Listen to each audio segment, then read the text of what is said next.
Di balik kesuksesan William III, ada satu sosok yang sering terlupakan. Namanya Mary II.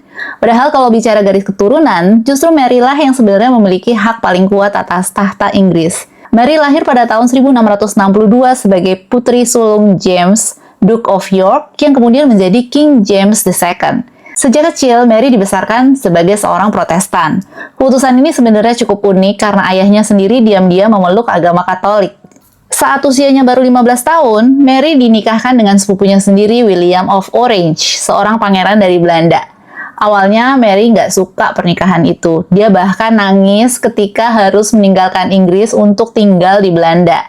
Namun seiring waktu, hubungan mereka berubah jadi kemitraan yang saling menghormati. Beberapa tahun kemudian, ayah Mary naik tahta sebagai King James II. Masalahnya mulai muncul ketika James secara terbuka mendukung umat Katolik dan dianggap ingin mengembalikan pengaruh Katolik di Inggris. Situasinya jadi panas dong ketika lahir seorang putra dari James II dari pernikahan keduanya. Banyak bangsawan Protestan tuh jadinya khawatir banget Inggris ini akan dipimpin oleh dinasti Katolik lagi untuk waktu yang sangat lama. Mereka akhirnya manggil William III datang ke Inggris.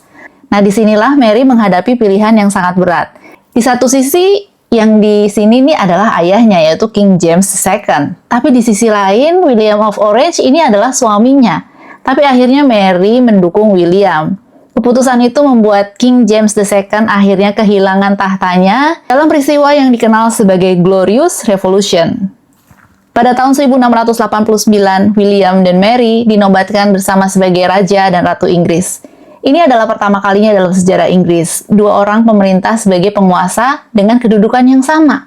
Meskipun begitu, Mary bukan sekedar simbol. Saat William pergi memimpin perang di Eropa, Mary menjalankan pemerintahan di Inggris sebagai pemangku kekuasaan. Banyak catatan menunjukkan bahwa dia bekerja dengan disiplin, rajin, menghadiri rapat Dewan Kerajaan, dan mengambil keputusan-keputusan penting atas nama kerajaan. Sayangnya masa pemerintahannya nggak panjang. Pada akhir tahun 1694, Mary ketularan penyakit cacar, salah satu penyakit yang paling mematikan pada zamannya. Usianya baru 32 tahun ketika ia akhirnya meninggal dunia. Kepergiannya menjadi pukulan besar bagi William III. Sejak saat itu, William memerintah sendirian, tapi banyak sejarawan menilai ia nggak benar-benar bisa pulih dari kehilangan istrinya.